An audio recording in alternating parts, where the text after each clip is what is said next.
What is up, everybody? Welcome to another Locked On crossover edition. Luke Robinson with Locked On Bama, Daniel Monroe, Locked On Georgia, here talking about, Luke, what I guess is not the game of the weekend. It's at least not the game between the two highest ranked teams this weekend. It's a crazy weekend in college football, but if you're a Southerner, if you're an SEC fan, if you have any history with college football, Georgia, Alabama is always going to be the game of the weekend when these two teams match up. How you doing today, sir? And how's it been getting ready for this matchup on Saturday? Appreciate it. Yeah, happy to be doing this. And, the Alabama-Georgia thing is a little odd. There is a rivalry, but there isn't because they don't play each other all the time. I predate you by a pretty good bit. And when I was in school, I was at Bama 91 to 95. And I'll never forget one of the biggest things we got ready for. At the time, we didn't really ever have night games. And Alabama was going to be on at night facing Eric Zaire. And it was a huge deal. It was just a big moment. And, since then we've had some other games and obviously, but nothing that really was awesome until Nick Saban got here. And then, Georgia was already good in 2012, one of the best games you'll ever see. 2023 was awesome. The national championship game was awesome in the second half. The first half was sort of blasé, but it's just an interesting rivalry. And I'm glad I don't think the world needs Alabama, Georgia every year permanently. No, I don't think so either. And Alabama's obviously got their Tennessees and their Auburns, and Georgia's got their Floridas and their Auburns. And, these are the rivalries that I think that matter. But, Florida and Auburn and Tennessee hadn't been holding up their end of the bargain for the last several years. And so Alabama, Georgia is it when it comes to big time college football in the SEC.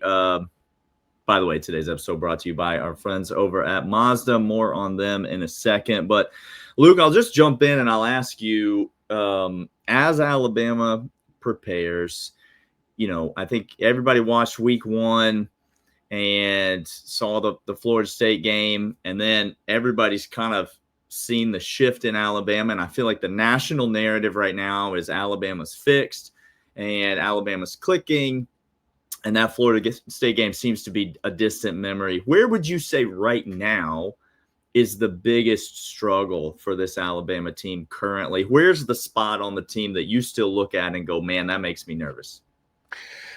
I think it's the way that they approach a road game.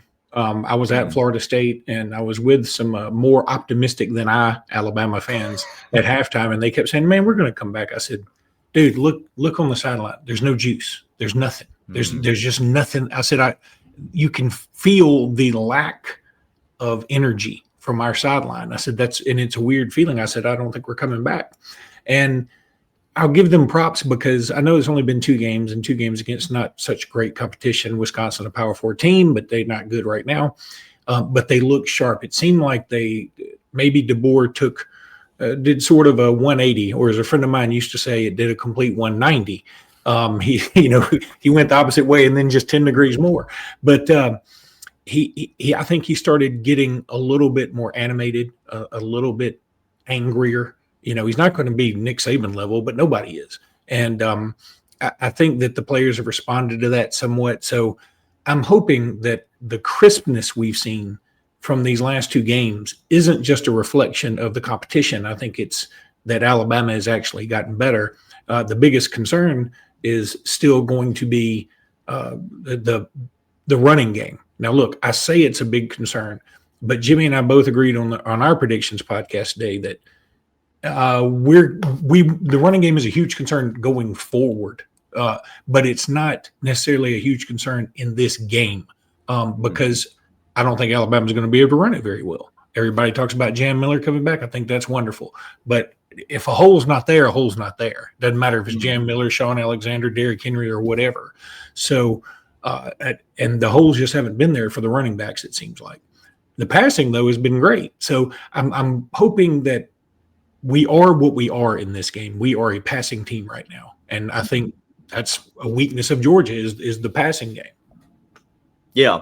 Yeah. And I think that does, Clint and I were talking about we actually see a lot of similarities between 2025 Alabama and 2024 Georgia.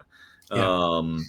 Inability to run the ball and putting everything on the shoulders of a quarterback. Now, to be fair, Ty Simpson's not throwing the ball to the other team nearly as much as Carson Beck was last year for Georgia. But so I think Alabama's going to have maybe, chance for more success than Georgia did last year. But there's a lot of similarities there.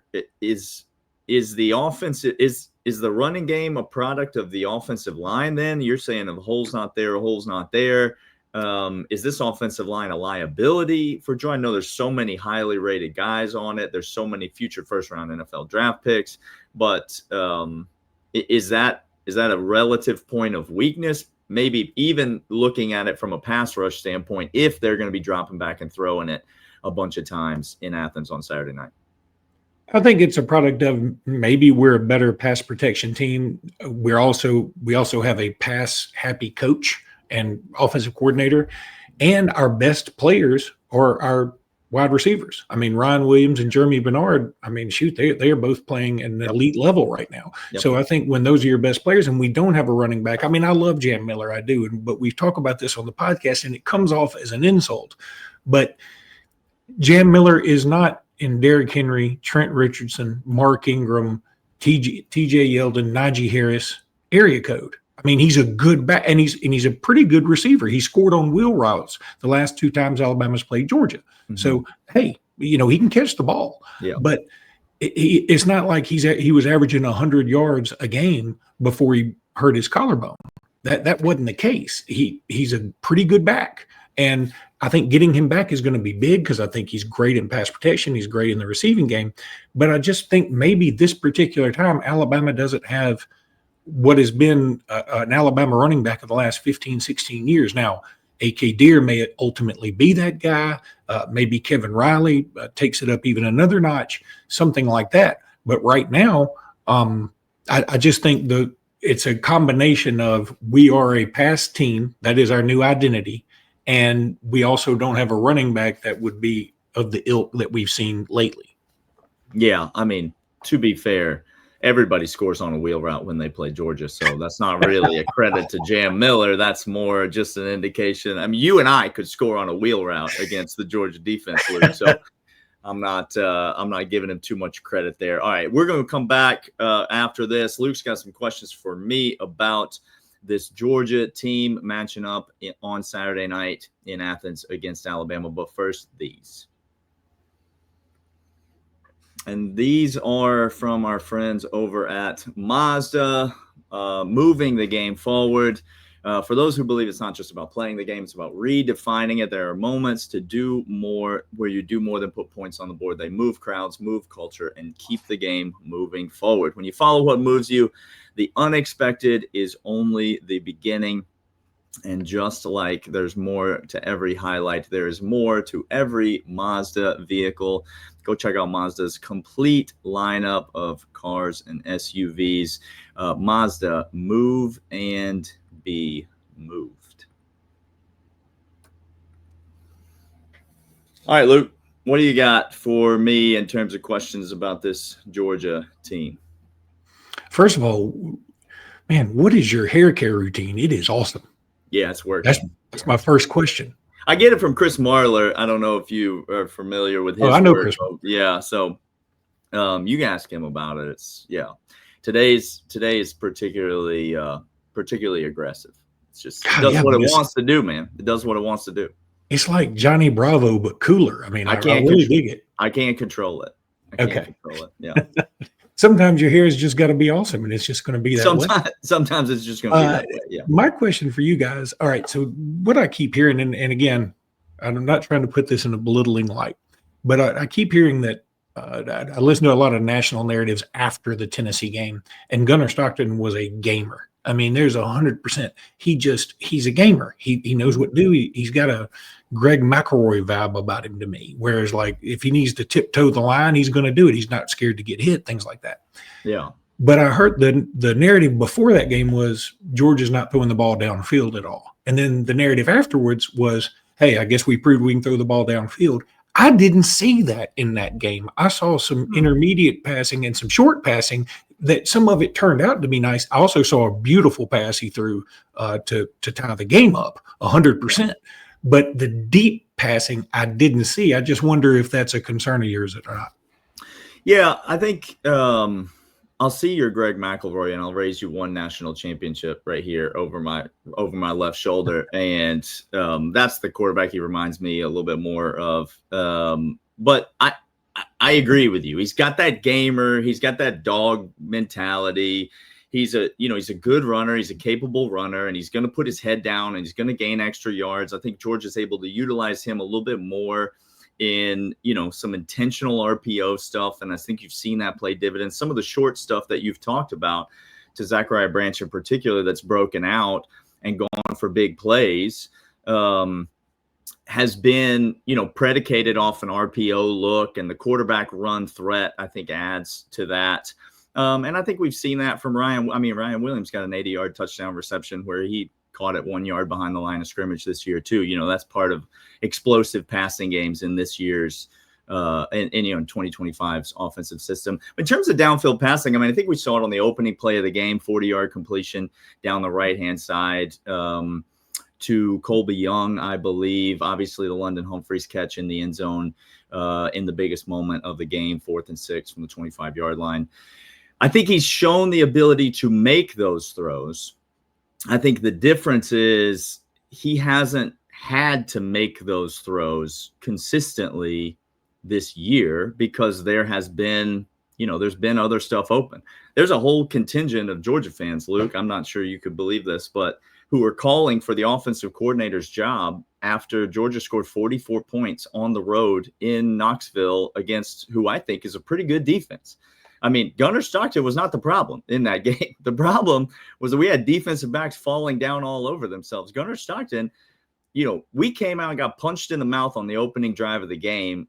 They went through us like a hot knife through butter. And Gunnar Stockton came right back out and led an 8-play touchdown drive right down the field in the loudest moment of the stadium, right in that first quarter, settled everything down. And he kept responding time in and time out. And so I think when I think about Gunnar Stockton, are there, does he have all of the quarterback metrics that some other quarterbacks have? Probably not. He's got a huge arm, and I think he has shown accuracy on the deep ball, and he is the last of my concerns when it comes to this Georgia team, to be honest with you. I think he's a dang good quarterback, and I would take him, you and I both know our quarterbacks were viewed to be hot garbage coming into this season on both of our teams. And we couldn't hear enough about how good Arch Manning was going to be and how good Lenore Sellers was going to be and how good friggin' Austin Simmons from Ole Miss was going to be. He's already been benched and replaced by the backup. Shoot, Nussmeier. Nussmeier had lit the world on fire. LSU, absolutely. We couldn't hear enough about those guys. I think Alabama and Georgia have got two really good quarterbacks. And I'm being dead serious here. I wouldn't trade Gunnar for any current quarterback in the SEC. And probably Alabama fans hear that and think I'm crazy, but you try to talk me into somebody that's better. I just don't. There's not anybody. I agree with you, and I think I could take the same stance on Ty Simpson because he has done some really nice things. I have, and in fact, it wasn't an indictment on Gunnar Stockton, what I was saying, because I really do think he's a good quarterback. But I think Georgia and Alabama mirror each other this year in the sense that, while I was talking about our running backs not necessarily being all-star backs, I don't know that Georgia has one either right now. Now, Nate Frazier's a really good player. They probably got some other dudes in the wings that I don't know as much about. But I think Alabama and Georgia are in sort of a weird place, not having like just the badass in the backfield. And also the deep ball for Alabama hadn't been there. I made the comment that after Ty Simpson's performance in FSU, which, by the way, I don't think was his fault. I thought he played fine, but his deep ball was so ugly, I wouldn't have picked it up in the booth on the University Strip at 2 o'clock in the morning back when I was in school. Mm-hmm. It just wasn't a pretty looking deep ball. So I think we've got a lot of the same things going on. And we also have some questions defensively. Alabama's done pretty well defensively. Florida State notwithstanding. but they're still like the fans still kind of want more. I mean, there's just not that aggressiveness. And I didn't, again, watching Georgia, Tennessee, I think Tennessee was on fire at first and Georgia weathered the storm. So that should count for a lot. But I didn't see the same attacking style defense I've seen from Georgia in the last 10 years. Doesn't mean they don't have good players. I think Ellis Robinson's going to be fantastic. He just didn't have a good day that day. Mm-hmm. Yeah. And I think that is, that is one of the big concerns with this Georgia football team. And it is, they've given up, and it goes back to 2024. That's 2024 Georgia defense. I mean, we're the number 2 seed in the college football playoff. We won the SEC last year.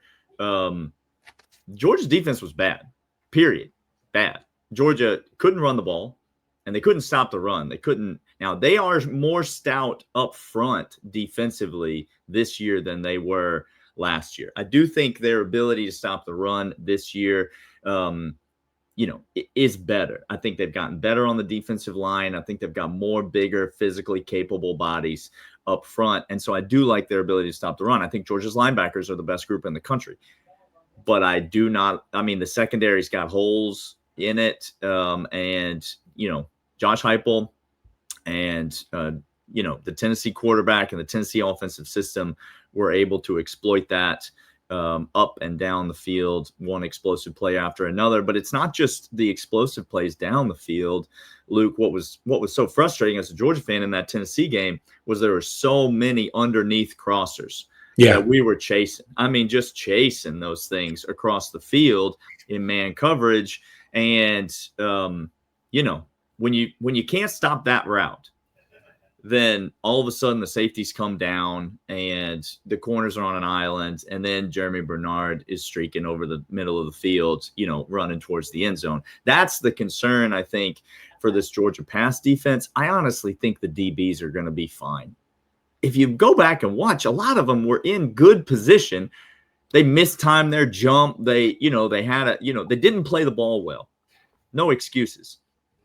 But they weren't wide. They weren't getting beat and leaving guys wide open. They were there. They just did not make a play on the ball. Credit the Tennessee wide receivers.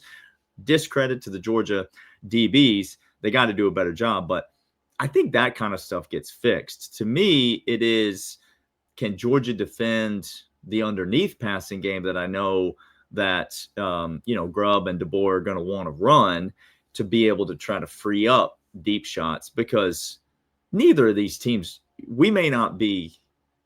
By the way, Georgia is a lot better at running the football. They're averaging 100 yards a game more this year running the football than they did last year. And so I think they have made strides in the running game. But regardless of how good your running game is, neither of these teams are going to drop back and try to bomb it, every single down. You got to be able to work underneath. You got to be able to run the ball strategically. You got to be able to move the chains. And so can Georgia stop that stuff against Alabama? Because, I actually don't feel too bad about their ability to stop the deep ball unless, the safeties are having to play down in the box to defend the tight end over the middle, which was absolutely gashing us against Tennessee. One other thing that probably hurt you against Tennessee that I don't know if it would be as big a factor with Alabama. Tennessee's got some frisbee catching dogs that are just really tall. Now Brazel kid is crazy. Yeah, and Matthews. Ryan Williams is a freak, but he's a different kind of freak. I mean, he's a 175-pound freak. He's not Julio Jones. I mean, Cam Coleman at Auburn, Jeremiah Smith at Ohio State, big, tall dudes that got all the tools. Ryan Williams just has some kind of intangible thing about him that makes him different. And Jeremy Bernard isn't exactly a huge wide receiver. Now, Isaiah Horton is. So maybe he gets some of those jump ball opportunities. I don't know. But one thing, before we go to break, I wanted to ask you what you think about the new SEC schedule layout. Because I'm looking, I love looking at schedules. Jerry Seinfeld said, men don't care what's on TV. We only care what else is on TV. Yeah. That's how I am. And so I'm looking at Georgia, say in 2027, there's no way you're going to keep this schedule, right? You're at Florida State, Louisville at home, and at Georgia Tech. Somebody's getting dropped, right? Yeah. At Florida State, that's a sure loss. for sure. I mean, that's a ridiculously tough place to play, from what I've heard. And at Georgia Tech, certainly not going to get dropped. Louisville at home, and then a 9-game. No, I mean dropped from the schedule. No, I understand. I understand. Yeah. But like those 3 games and then a 9-game SEC schedule, like that's like, to your point, it's insane. It's I don't know if one of those teams will get dropped. If I had to guess, it would be the Louisville game that gets dropped, and that's probably the easiest game. With the way that Georgia Tech is trending right now, I mean, that's a good team. They're only getting better under Brent Key. You are a degenerate if it's Georgia-Alabama week and you're looking at 2027 schedules. I just got a problem. I have a problem. I'm seeking help. Yeah. I'm going to visit my doctor, Dr. Kevorkian. You may have heard of him. He's good. That's great. All right. Well, we'll be right back and give some official predictions, what we think is going to happen on Saturday night. But first, these. And these will start with DoorDash. DoorDash is all about streaks. When you order from DoorDash on Saturdays with DoorDash streaks, you save on every Saturday that you order. You can stack up all season long, and you can save up to $250, including $100 in DoorDash credits.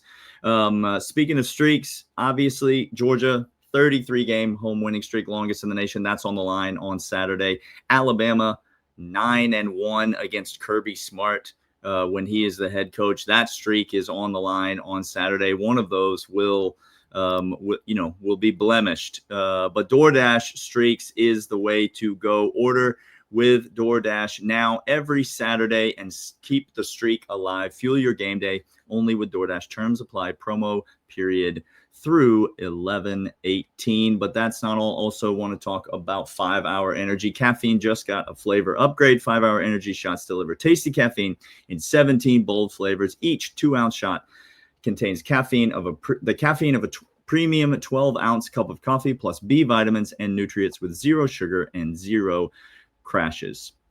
Take some 5-Hour Energies, throw them in your gym bag, put them, take them to the office, put them in your desk drawer. When that 2 p.m. lull hits, when the 3 p.m. crash comes, you pull one out. It is easy. It is safe. It is delicious. Enough with the boring, flavorless caffeine. It's time to give your caffeine a flavor upgrade with 5-Hour Energy shots. Get the favorites you love or be bold and try something new in-store or online at 5hourenergy.com or on Amazon today. All right. Well, enough with the pleasantries. Luke, what's going to happen on Saturday night around 7:30 Eastern in Athens when Alabama comes? You mentioned the road struggles or the road, reference the road woes that Kalen DeBoer has had in the SEC. It will be a tough environment for him to fix those, but are you optimistic that Alabama is going to have enough when all is said and done to get the win? Where are you leaning in this game? Optimistic is such a tricky word. I don't know that it's optimism, but I'll say this, that what I've been trying to do is talk myself into Alabama winning this game. And I keep coming back to, I feel like it's just going to be really close. And when it's going to be really close, I'm going to let my inner Gump come through. And I'm going to pick Alabama to win 30-28. I'm not saying it's a lock. I'm not, nothing like that. I even went so far as to say, I've had this vision in my head of Georgia missing a field goal to win the game. So that I feel like it's going to be something like this because this game is always a lot of fun. Even when Georgia won it in Indianapolis, the game was close throughout until the late interception. I mean, this game is just always something awesome. And I think it would be a shame if this one weren't awesome too. And I think it's interesting. I don't think it means much of anything, but the blackout choice is interesting because I can't tell if it's an advantage for Alabama because, hey, you know what we did last time, or B, it's a way for Kirby Smart to say, I'm exercising this demon. So I think that that's an interesting look at it. I think that Kalen DeBoer after off weeks is really good. I went back to his Washington days. I didn't go into his Fresno State days. I don't think those are going to count as much. But I went back to his Washington days. He's played a lot of ranked teams after off weeks, and he's beaten all of them. Last year, the only time we played well on the road at Wisconsin, but again, That's a little different. The only time we played well on the road in the SEC was on the road at LSU, and we buried them. And that was after an off week. Again, may all be coincidental. I'm really just going with, I'm wish casting here more than actually forecasting. But I'll say 30-28 Alabama. Yeah, here's what I'll say. First of all, Georgia's not wearing any black jerseys in this game. The fans might wear black shirts. There might be black shirts in the stands, but Georgia's not going to be wearing any black jerseys in this game. Kirby Smart's not going to trot out there in black jerseys after the last time that Alabama visited Athens, which is crazy, Luke, that it has been that long since Alabama came to Athens to play a football game. It's stupid. It's stupid. It's stupid. Well, I agree with you. We don't need to play every year, our programs, but that's insane that it's been since 2015 that Alabama's been in Athens for a football game. It's stupid, and the equal. Actually, more dumb is that Georgia's never been to A&M. I can't. Yeah. How?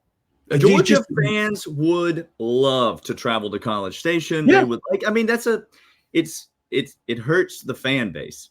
Yeah. When you don't get to take these trips. Alabama fans, I know, will enjoy their time in Athens. It's it's great to go on the road. It's great to play in these games. So I'm glad it's happening. Here's what I will say in terms of my prediction. We're not going to have a repeat of 2015 either way. I'm sure about that.